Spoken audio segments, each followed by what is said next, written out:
Bom dia a todos, sejam muito bem-vindos, acomodem-se aqui. Nós vamos começar agora essa nossa conferência de abertura do 38º CNMAC e me coube a gratíssima tarefa de apresentar o conferencista, coisa que eu vou fazer como uma apresentação.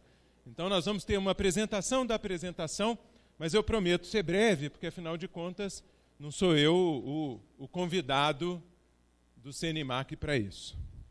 Ok, então o nome da conferência de abertura do CNMAC 2018 é essa, e a minha tarefa é apresentar, se eu conseguir... meu Deus do céu.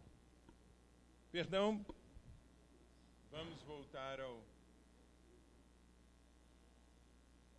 Aí, pronto. Fui um pouco aflito, apertei várias vezes a tecla.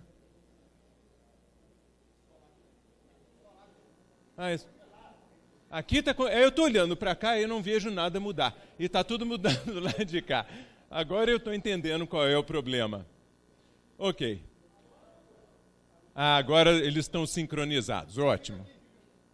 A pessoa a quem eu vou apresentar está fazendo 70 anos nesse ano, então eu vou começar em 1948. E aí eu apresento para vocês aqui algumas coisas que estavam acontecendo no mundo naquela época. O Prêmio Nobel de Literatura foi o T.S. Eliot, a Organização Mundial de Saúde foi criada, outras coisas. Foi lançado o LP de 33 1/3. Metade da turma aqui não sabe o que é LP, muito menos o que significa 33 1/3, né? Claro. E várias pessoas nasceram. Isso aqui é só para comparar o que o nosso convidado podia ter virado, né? Podia ter virado vice-presidente dos Estados Unidos e Prêmio Nobel da Paz, príncipe herdeiro do trono inglês, técnico da seleção brasileira, mas, para nossa sorte, como ele nasceu numa cidadezinha das Astúrias, ele acabou tendo um destino diverso e veio para cá. Eu comecei ali o texto em vermelho com o comecinho do Dom Quixote, né? Mas o nome eu quero lembrar-me sim. Vocês não vão conseguir enxergar porque está muito pequeno. A cidade da Astúrias é essa região da Espanha, a cidade se chama Cangas del Narcea, é isso, Martínez? Já revelei o nome do nosso convidado. Pois bem, foi ali que ele nasceu, nessa cidadezinha escondida ao norte de Portugal, mas já na Espanha. Muito bem. Agora eu vou fazer uns saltos, né, porque não sou eu o conferencista. Pulei para o ano de 71, e no ano de 71 o nosso convidado estava em Buenos Aires, terminando a sua licenciatura em Ciências Matemáticas. Enquanto isso, como vocês podem ver, o assunto principal era a Guerra do Vietnã, a Apollo 14, o programa Apollo, e a criação do primeiro microprocessador. 3 coisas particulares de 71. Em 78, o ano de fundação da SBMAC, foi também o ano em que foi extinto a AI-5, nós tivemos um Papa que sobreviveu por 33 dias só no papado. E o nosso conferencista terminou o doutorado dele na UFRJ e veio aqui para o IMEC. Dizem as más línguas, parece que é uma lenda, que ele veio pilotando o seu próprio Fusca. Parece que foi assim, e é admirável que ele tenha conseguido sobreviver a essa viagem de mudança para cá. Aí tornou-se professor aqui no IMEC, o que quer dizer que ele está no IMEC há exatos 40 anos, assim como o IMEC e a SBMAC estabeleceram essa parceria já há 40 anos. Eu vou fazer um salto gigantesco só para comentar o que aconteceu no ano de 2009. Então, apresentei aqui algumas efemérides aí de 2009. Eu vou depois comentar alguma coisa no período entre 78 e 2009. Mas em 2009... esse nosso conferencista convidado tornou-se membro titular da Academia Brasileira de Ciências e comendador da Ordem do Mérito Científico, os dois no no mesmo ano em que o Prêmio Nobel da Paz foi para o Barack Obama e todo mundo assistia Avatar no cinema. Ok. Em 2018, agora que a SBMAC completa 40 anos, o IMEC 50, e o CNMAC volta finalmente à Unicamp, o nosso conferencista, então, faz 70 anos, já fez, né? E completa, agora em novembro, 40 anos como professor do IMEC. Agora, então, vou passar rapidamente por alguns dados sobre esse conferencista.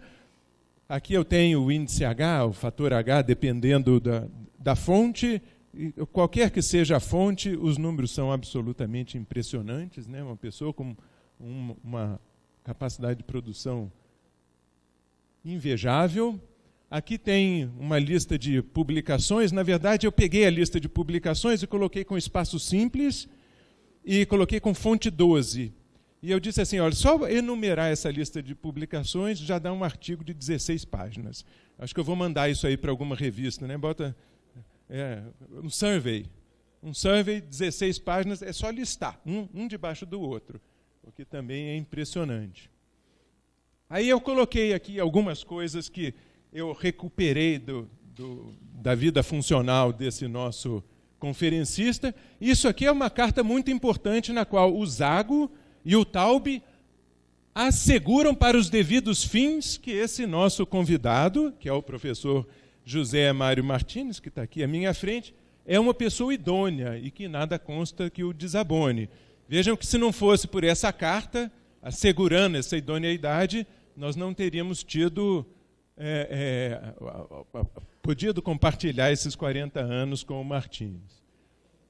Mudando um pouquinho, isso daqui é o termo de exercício, exatamente quando ele entrou em exercício aqui no IMEC, a partir do dia 27/9 de 78. Gente, 27/9, semana que vem, né? Completa 40 anos de IMEC. Esse daqui é como chama? Uma cópia de uma coisa muito importante. Eu descobri que o Martins já foi diretor do IMEC. Exatamente por 2 dias, olha, 25 e 26 de setembro de 1990. Ele foi diretor do IMEC. O diretor foi para Rio Preto, o diretor associado para Santa Rita do Sapucaí, e você foi diretor por 2 dias. Está vendo? E, finalmente, eu tenho uma coisa para revelar, apesar da palestra ser sobre reminiscências de otimização, eu vou revelar alguma coisa bombástica aqui. Ele virou professor titular na área de análise numérica. Olha, gente, isso é uma traição absurda para o grupo de otimização. Ele sempre se disse otimizador, né? Mas, na verdade, sendo muito sincero, ele virou professor MS6 na área de análise numérica. Bom, vocês sabem de quem eu estou falando. É o professor José Mário Martins, o nosso conferencista. E eu gostaria de apresentá-lo agradecendo por ter compartilhado conosco esses 40 anos e dando os parabéns pelos 70 anos. Martins.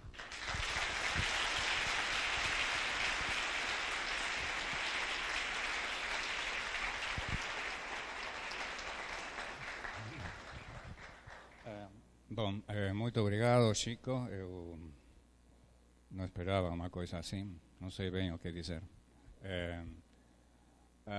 Muito obrigado aos organizadores do Congresso. É uma honra para mim dar esta palestra. Eu sou das pessoas que estavam no primeiro Seminário Nacional de Cálculo Numérico de 1978. Parece que dos aqui presentes, o outro é o Johnny, não sei se tem mais alguém, né? Moura, claro, sim, naturalmente. E Maurício não, né? Cadê Maurício? Não sei, talvez alguma outra pessoa. Então, sempre é uma honra muito grande para mim falar no contexto da SBMAC. Bom, meu objetivo inicialmente, quando eu decidi planificar esta palestra, era falar de reminiscencias de otimização no Brasil claro, quando a gente chega a certa idade pode falar de reminiscências, aí fala qualquer coisa, todo mundo diz, que interessante, o passado, né? Então, dizer, colocar o título reminiscências é uma prerrogativa da idade, certamente. Mas, de todas maneiras, eu cheguei à conclusão de que eu não tinha a capacidade de falar de otimização, de otimização no Brasil, porque a otimização no Brasil cresceu muito e hoje nós temos grupos de otimização não apenas em Campinas, não apenas no estado de São Paulo, mas também temos grupos consolidados de otimização no estado do Paraná, temos grupos consolidados de otimização no estado de Santa Catarina, certamente no Rio de Janeiro, vários, inclusive temos grupos consolidados em Piauí, em Goiás, em várias outras partes do Brasil temos pessoas mais ou menos soltas de otimização, mas temos todos esses grupos consolidados. Então é muito difícil falar de todo mundo, né?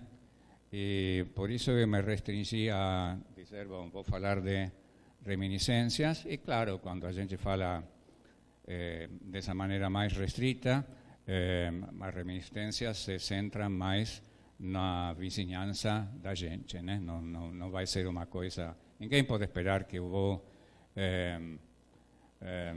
dar as honras que merecem para todos os grupos de otimização que existem no Brasil, tá? Bom, muito bem. Vamos ver se eu sei como funciona isto. Nunca sei. Primeiro aqui em cima? Você quer passar para cá? Ok. Bom, então, como vamos falar do passado, vou começar pelo futuro. E a ideia de começar pelo futuro para falar do passado vem de um ditado que eu gosto muito, que diz o seguinte: da única coisa que podemos ter certeza é do futuro, porque o passado a gente fica modificando o tempo todo, né? Então eu vou me permitir, não sei de quem é esse ditado, mas eu adoro ele, né? Porque de fato cada vez que a gente conta uma história do passado, enfim, enfeita de alguma, de outra maneira, compara de uma maneira, interpreta de outra maneira, encontra motivações que não sabia que estavam aí, mas enfim, há uma série de criatividade que a gente usa como passado. Como futuro não, porque o futuro, todos sabemos qual é nosso futuro a longo prazo, né? Então, mas enfim, eu vou começar falando de um futuro que não é a tão longo prazo, tá? É um futuro que tem a ver com o presente, do que atualmente estamos fazendo em otimização e aonde que pensamos mais ou menos que estamos indo. Então, por exemplo, nesse meio presente, meio futuro, nós queremos minimizar funções. Claro, em otimização sempre você quer minimizar funções, mas nós estamos querendo minimizar funções que são muito caras de ser avaliadas, que são imprecisas, que não sabemos bem se são funções, se não são funções, que não sabemos quantas são as variáveis. Enfim, uma coisa, em termos mais ou menos técnicos, nebulosa, né? Não estou falando de FOTSI, né? Mas, sei lá, a ideia em que estamos, uma das ideias em que estamos trabalhando atualmente é minimizar esse tipo de coisa, né? Funções caras, incertas, nebulosas, que não sabemos se são funções ou não são, não sabemos se estamos falando delas corretamente ou não sabemos se estamos esquecendo variáveis ou não. Estamos tratando de colocar um pouquinho de matemática nisso, um pouquinho de matemática algorítmica nisso, um pouquinho de racionalidade nesse tipo de coisas. E como entramos nesse tipo de pesquisa? Bom, provavelmente todos vocês conhecem um samba que se chama o samba da falsa baiana. Sim? A falsa baiana, quando entra no samba, ninguém se incomoda. A verdadeira baiana é aquela que entra no samba de qualquer maneira, tá? Não vou cantar, naturalmente. Mas nós entramos assim, de qualquer maneira, Então, não é que nós entramos nesta área através de um conhecimento sólido de otimização estocástica, nem nada parecido. Entramos de qualquer maneira, por um setor da otimização que, em princípio, não tinha nada a ver. E estamos nisso. Né? Estamos trabalhando nisso e estamos vendo o que vai acontecendo. Bom, este desenho é um exemplo que eu costumo dar como exemplo primordial, digamos, de este tipo de problema, mas nada está limitado a este tipo a este exemplo. Né? Aqui, isso que está aí é um aviário. Um aviário é um lugar onde se criam aves para o abate.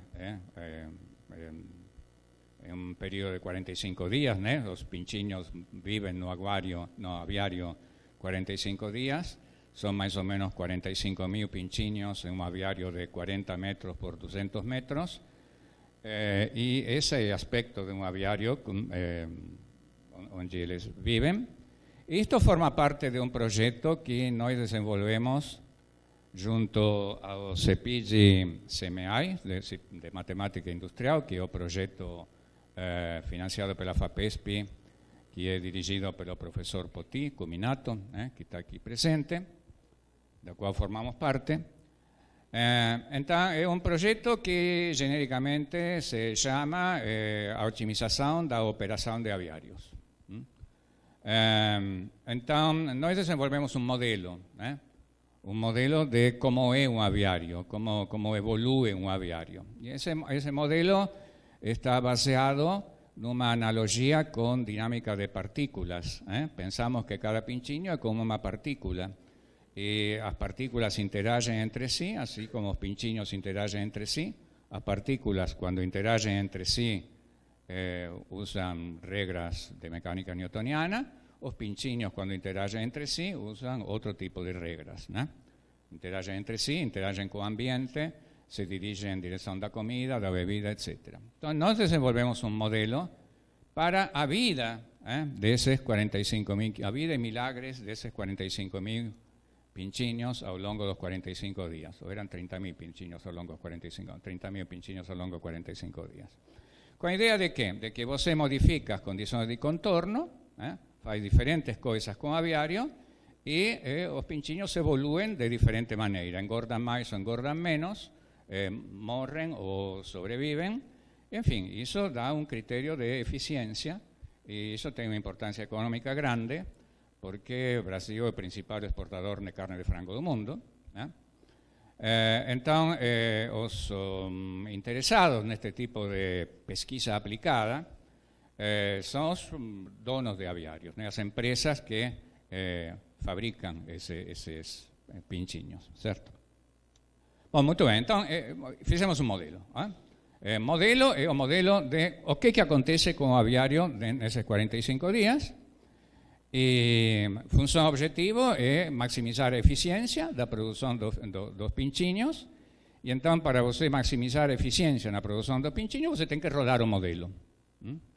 Mas veja, é um modelo com 30.000 partículas, com 30.000 partículas, onde todas interagem com todas, e isso é muito caro. Tá?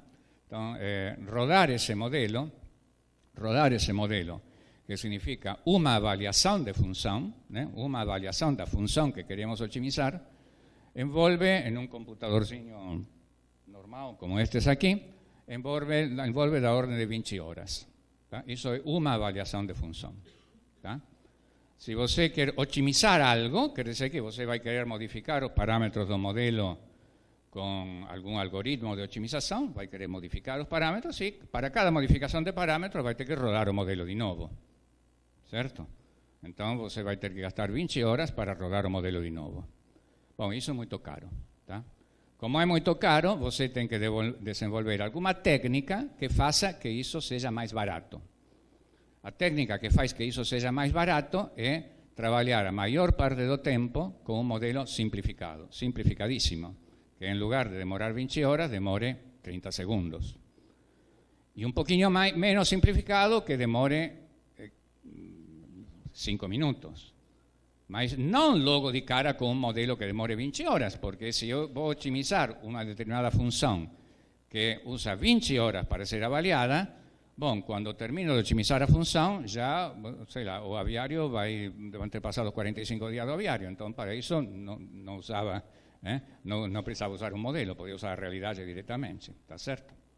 Bueno, muy bien, entonces ese proceso de encontrar algo matemáticamente sólido y algorítmicamente correcto y eficiente para conseguir optimizar ese modelo, para conseguir optimizar esa producción que a gente quiere optimizar, è un trabalho que nós desenvolvemos e é um protótipo de trabalho, do tipo de trabalho que eu mencionei na minha transparência anterior e que se refere ao futuro, né? O tipo de problemas em que estamos interessados em continuar desenvolvendo. Bom, alguém poderia dizer, tá bom, estou dizendo que um modelo, estou minimizando funções e estou preocupado porque a avaliação da minha função demora 20 horas, mas alguém poderia dizer, sim, tudo bem, mas isso porque você não usa supercomputador não sei o quê, você está usando uma maquininha como esta, se você usasse o supercomputador, não demoraria 20 horas, demoraria 30 segundos e não teria toda essa problemática, e na realidade existe, inclusive existe no Brasil, supercomputadores onde o próprio modelo completo poderia ser rodado em muito menos tempo. Tá? Então alguém poderia dizer, sei lá, qualquer modelo razoável que você queira desenvolver, mesmo que tenha uma mecânica de fluidos tridimensional que é muito cara, sei lá, se você usa um supercomputador, você vai rodar, então todo esse trabalho de simplificações e de manejar as simplificações do modelo para conseguir fazer as coisas na prática não fazem muito sentido. Então a pergunta é se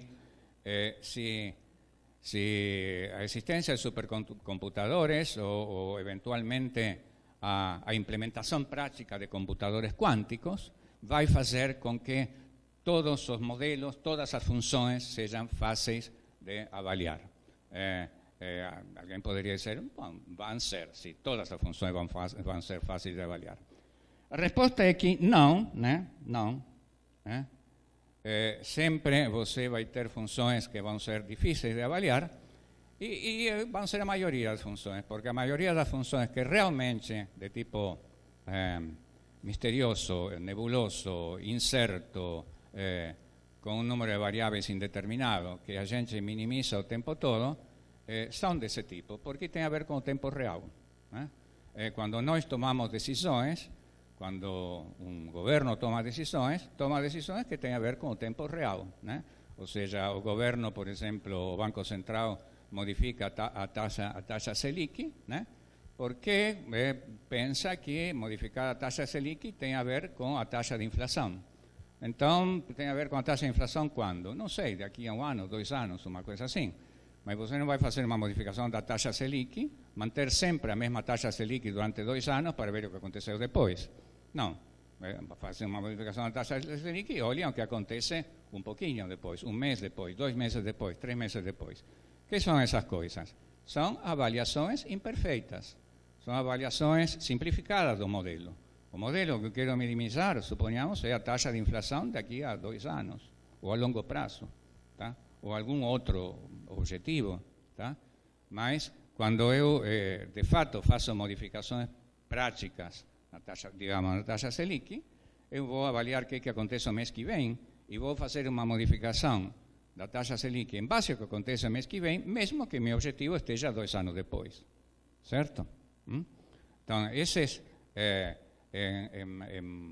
em muitos aspectos da vida, inclusive das nossas vidas, nós passamos minimizando funções que são desse tipo, são incertas. Aliás, são incertas porque não está claro qual é o efeito da taxa Selic na inflação, né? Quer dizer, há posições encontradas, inclusive dentro do mesmo tipo de corrente econômica, sobre qual é o efeito a longo e a curto e a longo prazo.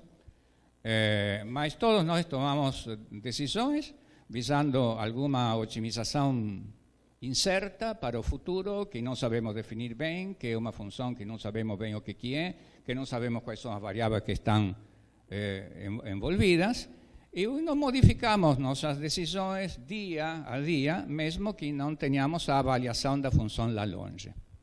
Ok? Bom, muito bem. Agora,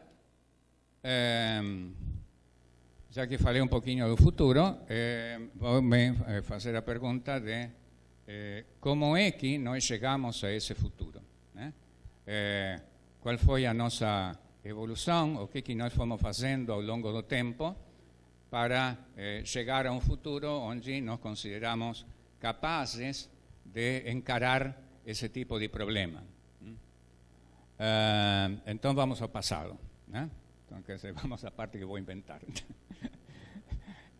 Mentira, né? Que não vou inventar, vou contar o passado, interpretado naturalmente. Do futuro não, tenho certeza absoluta. Então vamos ao passado. Este é o lugar onde eu comecei a aprender otimização. Ainda estou aprendendo, né? Mas é o lugar onde eu comecei a aprender otimização.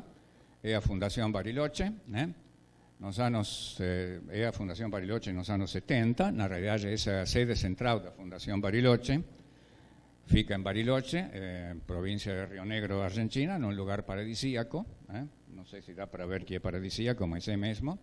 Essa era a sede central que se chamava Soria Moria, e é o primeiro lugar da Fundação Bariloche que eu ocupei e, sei lá, estudei alguma coisa de otimização aí. Então, naquela época, antes de eu entrar na Fundação Bariloche, um projeto muito importante da Fundação era o que se chamava o Modelo Mundial Latino-Americano. O Modelo Mundial Latino-Americano era um modelo do mundo, né? Naquela época a gente era muito ambicioso, as pessoas eram muito ambiciosas, não ia ficar fazendo modelos lá, uma coisinha pequenininha. Então se faziam modelos do mundo mesmo, né? Esse modelo, acho que essa é a primeira página do livro que descreve o Modelo Mundial Latino-Americano. Vejam que nos autores do livro, o primeiro autor que aparece é Amílcar Herrera. Amílcar Herrera era da Fundação Bariloche, era um professor da área de geociências, mas era uma mente universal, Amílcar Herrera. Ele era diretor do modelo e foi quem teve a concepção ideal desse modelo. O segundo autor é Hugo Skolnick, que muitos de vocês conhecem, certamente. Levantem a mão quem conhece. Sim, muitos. Hugo era meu chefe. Está no segundo lugar na lista de autores porque ele era o chefão da parte matemática do modelo. Amílcar era o chefão, Hugo era o chefão da parte matemática e todos os outros autores estão por ordem alfabética, tá? Eu descobri isso a semana passada, tá? Eu não tinha percebido que eles ordenavam os autores dessa maneira. Então o diretor supremo, o diretor matemático e todos os outros estão por ordem alfabética. Então, o que era o modelo mundial latino-americano? O modelo mundial latino-americano surgiu como resposta a outro modelo mundial, que era o chamado modelo do Clube de Roma. O modelo do Clube de Roma também era um modelo do mundo, mundo inteiro. E era um modelo do tipo que a gente chamava malthusiano, né? Ou seja, um modelo que equacionava e repetia aquela história de que a população cresce exponencialmente, os recursos minerais são limitados e, portanto, isso não pode ser e em algum momento vai colapsar. Portanto, o que deve ser feito é deter o crescimento. Essa era a mensagem geral do modelo do Clube de Roma, tá? Então, o modelo mundial latino-americano consistiu em um grupo de pesquisadores, sociólogos, politicólogos, matemáticos, computeiros, Amílcar Herrera, que era um universalista, que se propôs dizer o seguinte: bom, se tudo continuar as coisas como são, ou seja, se você extrapolar a tendência, há um ditado que diz, bom, se você extrapola a tendência, tudo é exponencial, né? Então, se você extrapolar a tendência atual, se você não considerar retroalimentação, certamente isso vai acontecer e não tem papo, tá? Mas o mundo não é assim, né? Você tem uma retroalimentação, você tem a capacidade de, em cada momento, avaliar o que está acontecendo e, de acordo com o que está acontecendo, modificar suas decisões. Ou seja, você tem a capacidade em cada momento de dizer, veja bem, quais são meus objetivos? Aonde que eu quero chegar? Estou indo na direção correta em relação aos meus objetivos ou não? E se estou indo na direção correta, eu persevero nessa direção. Se não estou indo na direção correta, eu tomo uma direção contrária. Em outras palavras, nós temos a capacidade, teoricamente, de otimizar em cada instante, de otimizar em cada ano, de planificar em cada ano, de pensar o futuro, planificar, aonde estamos indo desta maneira e se precisamos fazer alguma outra coisa. Então, a intuição de Amílcar Herrera era que, sim, que se a gente incluía esse fator de retroalimentação e esse fator de fazer as coisas de acordo com objetivos, poderíamos dizer, humanos, a catástrofe inevitável a catástrofe não era inevitável, tanto assim que, na realidade, o livro que divulgou o Modelo Mundial Latino-Americano se chama Catástrofe ou Nova Sociedade, né? Então, o Modelo Mundial Latino-Americano, a diferença do modelo do Clube de Roma, que era um modelo meramente projetivo, o Modelo Mundial Latino-Americano é um modelo normativo, que falava, bom, se se faz isto, as coisas evoluem de diferentes maneiras. Bom, muito bem. Então, isso é um exemplo tirado de um livro sobre as diferenças entre o modelo do Clube de Roma e o Modelo Mundial Latino-Americano. Não consigo ler direito aqui, não sei de cor, tá? Bom, o modelo do Clube de Roma se chama Os Limites do Crescimento. O modelo do Clube de Roma considera que há limites físicos para o crescimento. O Modelo Mundial Latino-Americano considera que há limites sociopolíticos. Isso quer dizer que se a sociopolítica muda, os limites físicos não são tão limitantes assim. O modelo do Clube de Roma usava como estratégia, preconizava como estratégia a restrição do crescimento e o controle populacional, e o modelo do Mundial Latino-Americano usa como estratégia a otimização da satisfação de necessidades básicas. O modelo do Clube de Roma considera como valor a preservação da ordem mundial, e do Modelo Mundial Latino-Americano usava como valor o construir um futuro alternativo. Muito bem. Este aqui é Amílcar Herrera. É interessante que Amílcar Herrera, depois de 1979, ele virou professor da Unicamp. Ele virou professor da Unicamp, foi professor e fundador do Instituto de Geociências.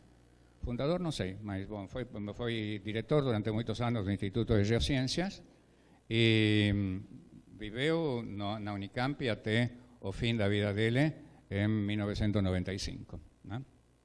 Algum de vocês pode ser que o tenha conhecido.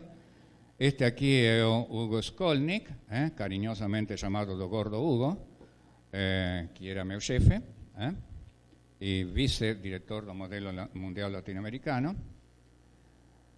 E o esquema geral do Modelo Mundial Latino-Americano, que estou colocando aqui, era o seguinte: era otimizar a alocação de recursos nos diferentes setores da economia, de maneira de maximizar, claro, não pensei que falava minimizar a esperança de vida, não seria razoável, isso é fácil, né? Maximizar a esperança de vida e usar como restrições a satisfação das necessidades básicas em termos de saúde, educação, moradia, segurança, etc. Então, tinha um setor que você era como um problema de otimização que se resolvia cada certos períodos, sempre tendo como objetivo, de acordo com modelo, né, com as equações, a maximização da esperança de vida, com as restrições de satisfação das necessidades básicas. Bom, então aí estou falando que se usava a otimização disso. Então, bom, se usava ferramentas de otimização, né? Que estamos falando de otimização, sim, havia ferramentas de otimização que se usavam para isso. Quais eram as ferramentas de otimização que se usavam naquela época? Vejam bem, estamos falando de funções objetivo, que são meio que caixas pretas, né? Porque a função objetivo surgia de alocação de recursos em diferentes setores da economia, y cada sector de la economía era modelado por separado y hacía una maracutaia lá dentro del sector de la economía para obtener otras salidas, y eso todo era tomado por otro sector, se misturaban insumos, materias primas, mano de obra, etcétera y tal, y por ahí, como si fuese una caixa preta, salía una función objetivo. ¿Qué estoy queriendo decir para los más especialistas? Bueno, no existían derivadas, ¿no? No había derivadas. Entonces, para resolver esos problemas se precisaba de minimizar funções sem usar derivadas. Quando a gente tem derivadas, minimizar funções é mais fácil, porque o gradiente, sobretudo o gradiente, as derivadas da função, são muito importantes para minimizar funções, né? Você sabe que uma função decresce na direção de menos gradiente, então você vai em direções parecidas com a direção de menos gradiente, e a função... Mas aqui não havia derivadas. Então você precisava, lá nos anos 70, de algoritmos razoáveis para minimización sin derivadas. Esa área, minimización sin derivadas, es una área viva dentro de la optimización, muy viva, inclusive bastante actuante aquí, en Campinas, no nuestro grupo de optimización, usando algoritmos y desenvolviendo algoritmos modernos actuales. En aquella época, ¿qué algoritmo se usaba? Aliás, ¿qué algoritmo se usó para resolver, para minimizar esas funciones? Bueno, el algoritmo que se usó para minimizar esas funciones es un algoritmo que se llama método de Powell sin derivadas. Y ese diseño que yo coloqué ahí no es un método de Powell sin derivadas, pero es un diseño que explica cómo es ese método. Ese diseño dice lo siguiente: ahí tem elipses concéntricas, tem duas elipses concéntricas, tem duas retas tangentes paralelas, y tem o ponto que une as duas retas tangentes que une os dois pontos de tangência. E o que nós vemos? Que esse segmento termina no centro da elipse. Tá? Então, ok, essa é uma propriedade matemática.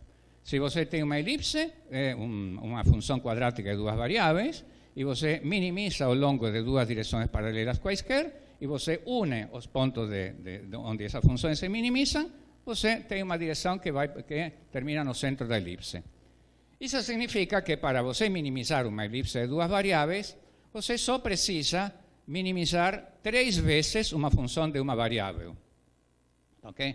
Bom, para minimizar uma função de uma variável, ninguém precisa de derivadas. Isso é uma coisa fácil e tudo bem. Tá? Bom, esse não é o método. Essa é a ideia fundamental do método, né? Para uma elipse com duas variáveis, ninguém precisa usar nenhum método para isso, porque você faz uma continha e minimiza. Tá, okay? Mas vejam bem como esse método se propaga rapidamente. Imaginem que agora eu tenho uma função de 3 variáveis, eu tenho de 2. Tá? Suponham que tenho uma função de 3 variáveis. Então, eu faço isso num plano, eu faço isso em outro plano, faço a mesma coisa em outro plano paralelo. Então, minimizo neste plano e minimizo no plano paralelo. Unos pontos de tangência e chego ao ponto do elipsoide em 3 variáveis. Certo?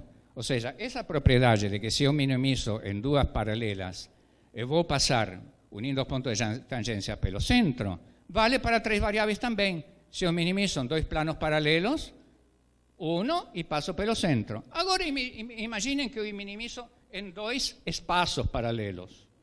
E posso fazer isso paralelamente. Tá? Eu uno o ponto daqui com o ponto daqui, e o ponto passa pelo centro da função, neste caso, de 4 variáveis. E assim por diante. Certo?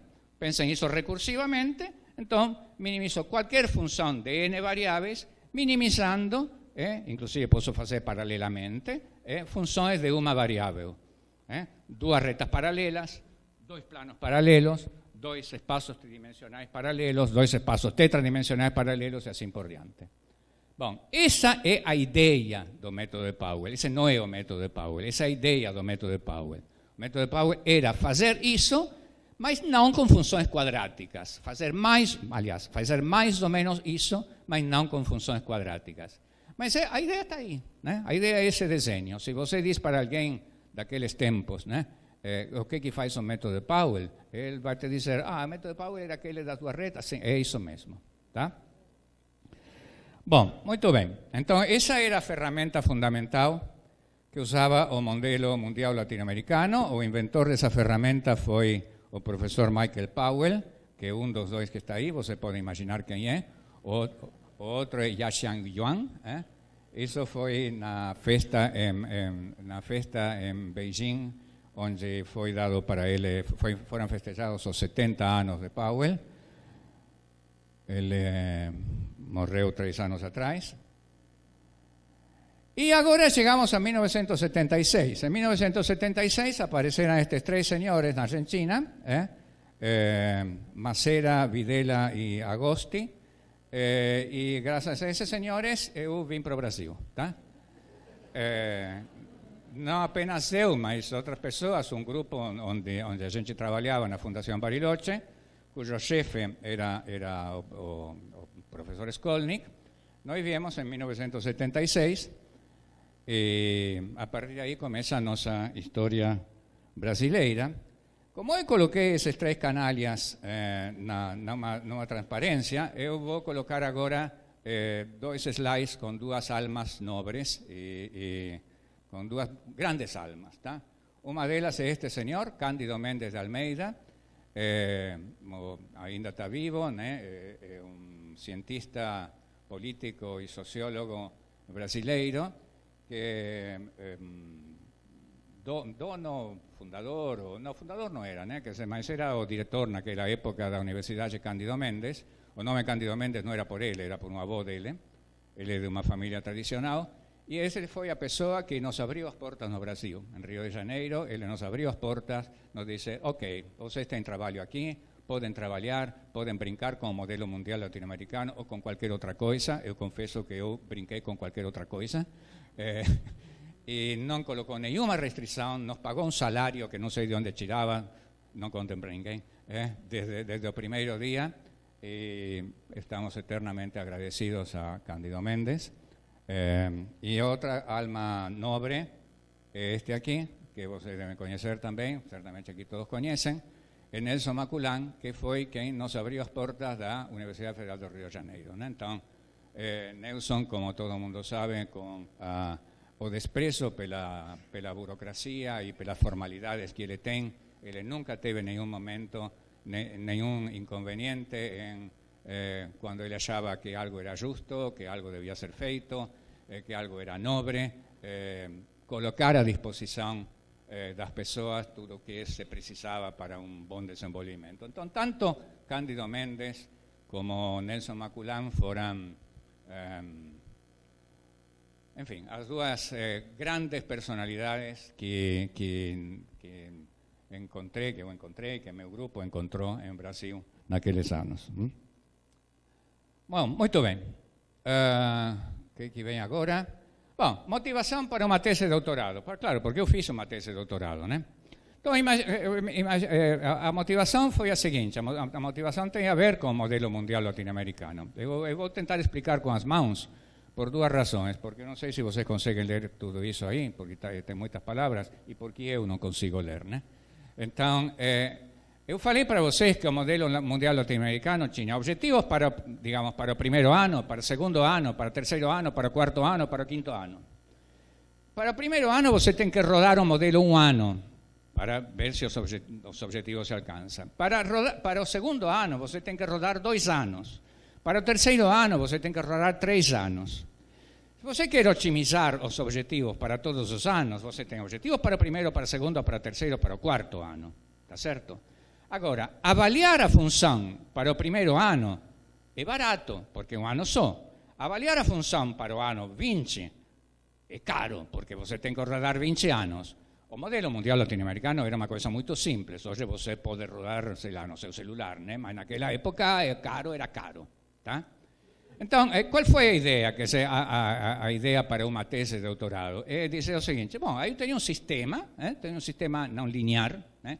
Sem derivadas, onde eu tenho que satisfazer algumas coisas para o primeiro ano, satisfazer outras coisas para o segundo, para o terceiro, para o quarto, para o quinto. E cada vez as avaliações dos diferentes anos, que eram blocos de equações, ficam cada vez mais e mais caras. Como que eu posso fazer um algoritmo que tenha isso em conta e que avalie naturalmente mais vezes as funções no primeiro ano, que do segundo, que do terceiro, que do quarto, visando economizar globalmente o meu tempo de computação. Tá? Bom, essa foi a motivação para uma tese de doutorado, que finalmente foi a minha tese de doutorado. Tá? A parte principal da minha tese de doutorado teve essa motivação e o título que teve tanto a minha tese de doutorado como o principal artigo que eu publiquei, que é esse primeiro artigo que está aí, não tem nada a ver com o modelo mundial latino-americano, nem nada, né? Nem tem exemplo do modelo mundial latino-americano, mas essa foi a motivação. Né? Bom, esse foi um dos primeiros artigos que eu publiquei em 1979, e essa história, essa filosofia de você trabalhar com equações nas quais avalia pouco e depois vai aumentando até que avalia mais, é uma filosofia que de vez em quando retorna, o eterno retorno, né? Que de vez em quando retorna de diferentes formas aos trabalhos que nós fazemos dentro do nosso grupo de otimização. Então, por exemplo, retornou em 1994, quando nós trabalhamos com... Bom, eu trabalhei com John Dennis e Sheldon John, é um método desse estilo também, que também poderiam ser homologados ao tipo de otimização que se fazia no modelo mundial latino-americano, e retornou até em 2015, em conexão com outro tipo de métodos para otimização, que a gente chama de restauração inexata. Né? Então, há coisas que retornam sempre. Bom, muito bem. Em Campinas, nós fundamos, em 1978, o grupo de métodos computacionais de otimização. Sempre se chamou métodos computacionais de otimização, mais recentemente a gente chama diretamente de otimização, grupo de otimização. O que nós fazemos é otimização não linear, o que nós fazemos é algoritmos e fazemos teoria, e fazemos algoritmos, fazemos teoria e fazemos aplicações. E o que é interessante é que desde 1980 nós mantemos um seminário semanal ininterrupto. Eu estou muito orgulhoso disso, porque são 38 anos consecutivos de um seminário semanal que não foi interrompido nunca, né? E eu teria gostado de colocar aí a lista de todas as pessoas que contribuíram com o seminário semanal, mas não tenho esse registro. Então, o registro que eu consegui foi colocar a lista de todas as pessoas que foram meus coautores nestes anos. Não termina aqui, a lista vai até aqui,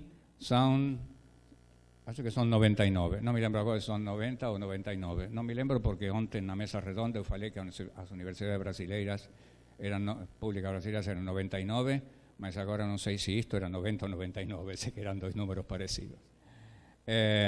Bom, então, o que nós fazemos em otimização? Nós fazemos software, aplicações, teoria, aplicações, teoria, software e aplicações. São três coisas, na realidade, né? A otimização não é uma área intrinsecamente divertida. Eu posso dizer isso porque eu sou um otimizador, né? Então, não é uma coisa que você... eu estava falando uma vez isto numa palestra e alguém não encontrava a palavra. E eu falava, você não se sente... Eu não encontrava a palavra. E a pessoa que estava na audiência me disse, espiritual. Você não se sente espiritual fazendo otimização. Você se sente espiritual fazendo topologia algébrica, sei lá, lógica, sei lá. Mas eu estou fazendo otimização? Não. Otimização é minimizar funções. O que tem, né? Por que você se sente espiritual minimizando funções, Geraldo? Eu vi que você tem cara espiritual aí.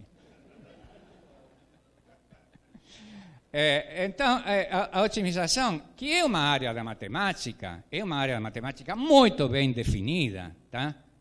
Aliás, muito melhor definida que a geometria, por exemplo.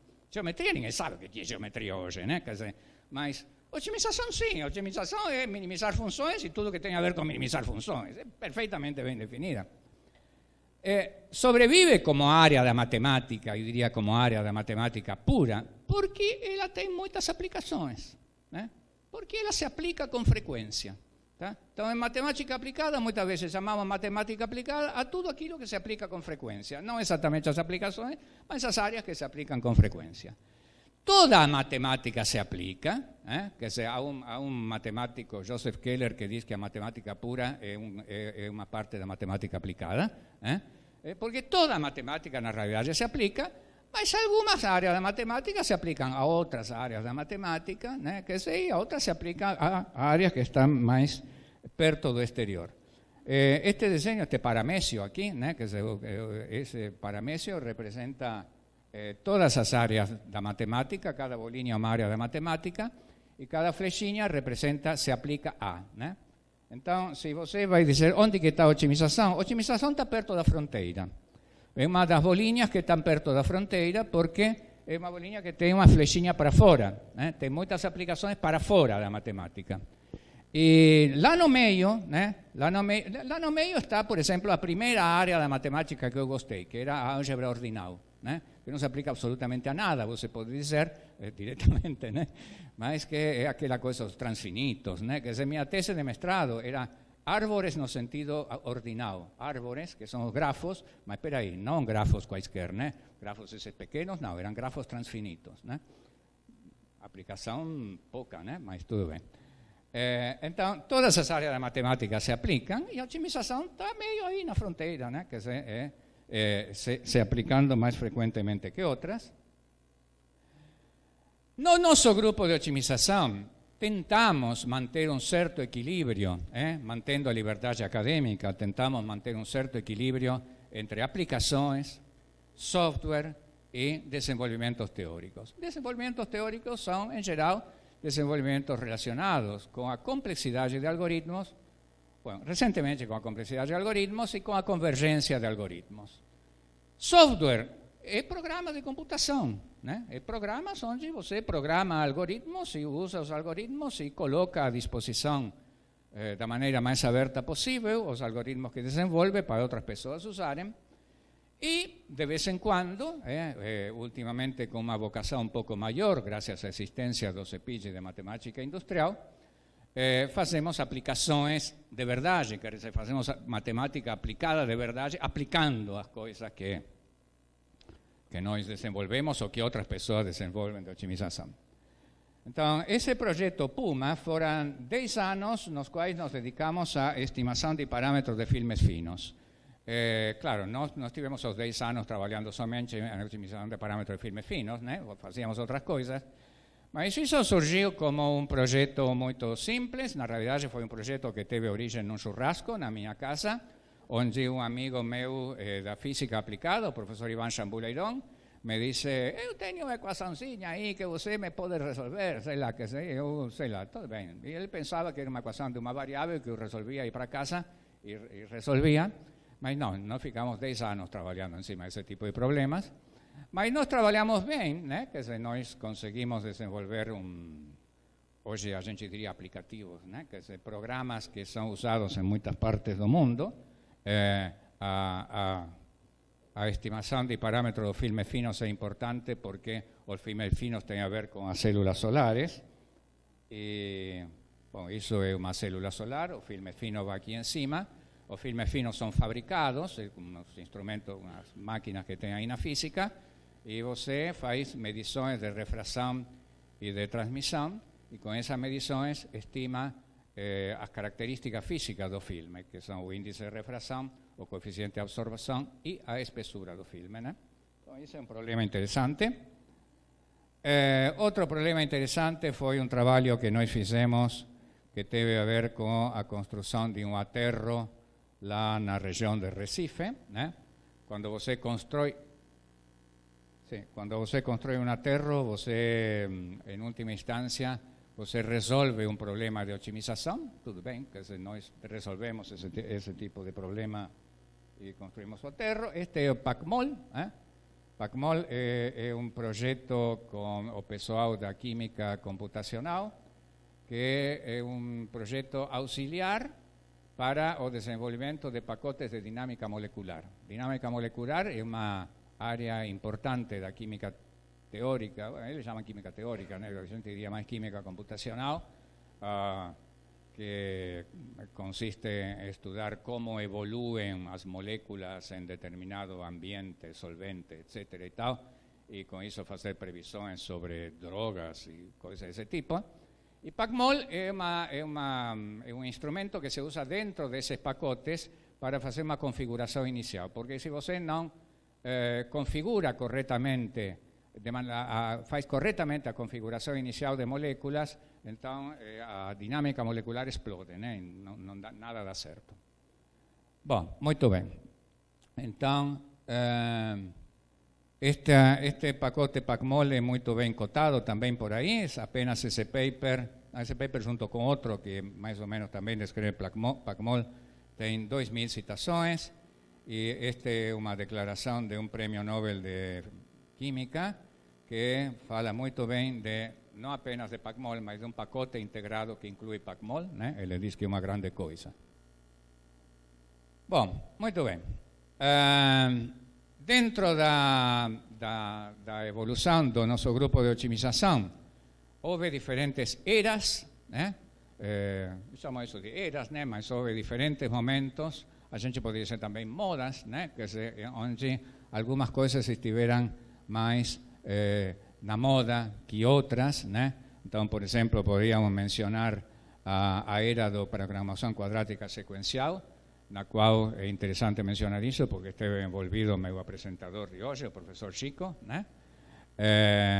A era do Lagrangiano aumentado é uma era longa, porque de aí veio um pacote que a gente tem que se chama GenCam, que é bastante popular. A era da restauração inexata também tem uma história. A era do SPG. SPG é um método, um algoritmo com um programa que resolve problemas de otimização muito grandes. E aí coloquei problemas estonteantemente grandes, né? Isso foi uma frase muito bonita que o editor de um paper que a gente publicou escreveu sobre o nosso paper, né? Diz que, bom, que nós estamos conseguindo resolver problemas astonishing large, então ficou na minha cabeça, inclusive eu não sabia o que significava astonishing, mentira, estonteantemente, sei lá.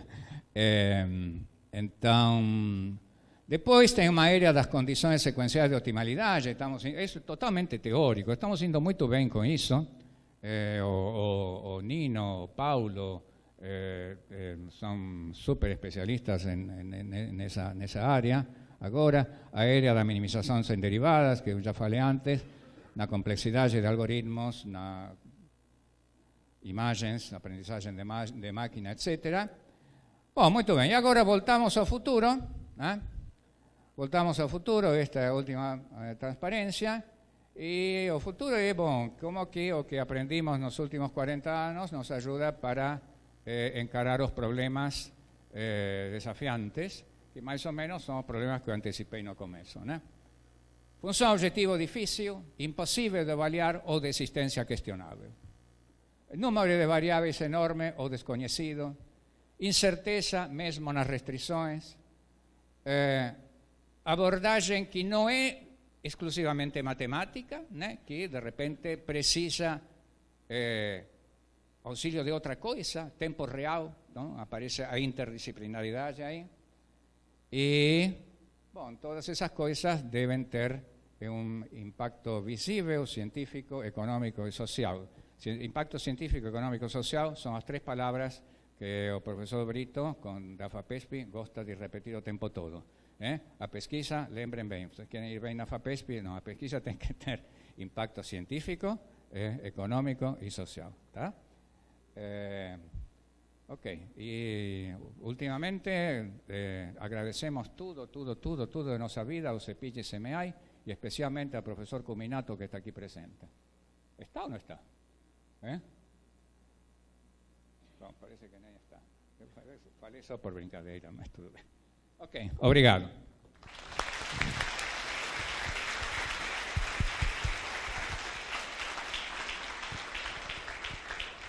Bom, pessoal, dado o adiantado da hora, vou abrir a palavra para uma pergunta, se alguém quer fazer. Temos aqui.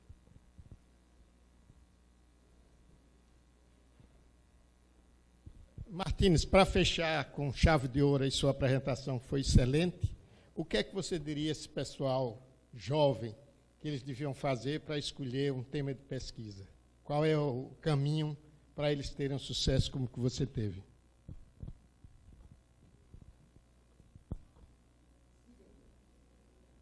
Bom, é uma pergunta bem difícil e bem interessante, Rubens. Eu vou dizer a primeira coisa que me veio na cabeça, tá? Não necessariamente correta, tá? Mas entre no samba de qualquer maneira, tá? Às vezes é de uma maneira, às vezes é de outra, né?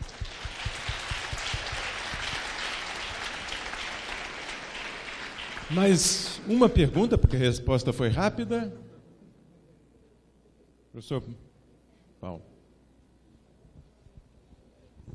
Boa tarde, Paulo Rufino aqui do IMEC.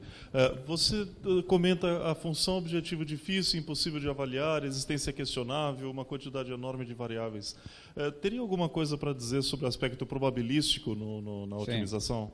Sim. Estou levantando a bola. A probabilidade Obrigado. tem tudo a ver com isso, né? Ou seja, agora, em algumas situações, a gente pode conjeturar ou sugerir ou aventurar algum modelo probabilístico para isso, e formalizar usando algum modelo probabilístico, e outras não, sei lá, outra coisa mais não paramétrica ou sei lá, ou puramente fora do mundo da probabilidade. Depende do caso. Ok, obrigado. Acho que podemos saudar de novo o professor Martins pelos 70 anos, 40 anos dedicados aqui ao IMEC. Obrigado, Martins.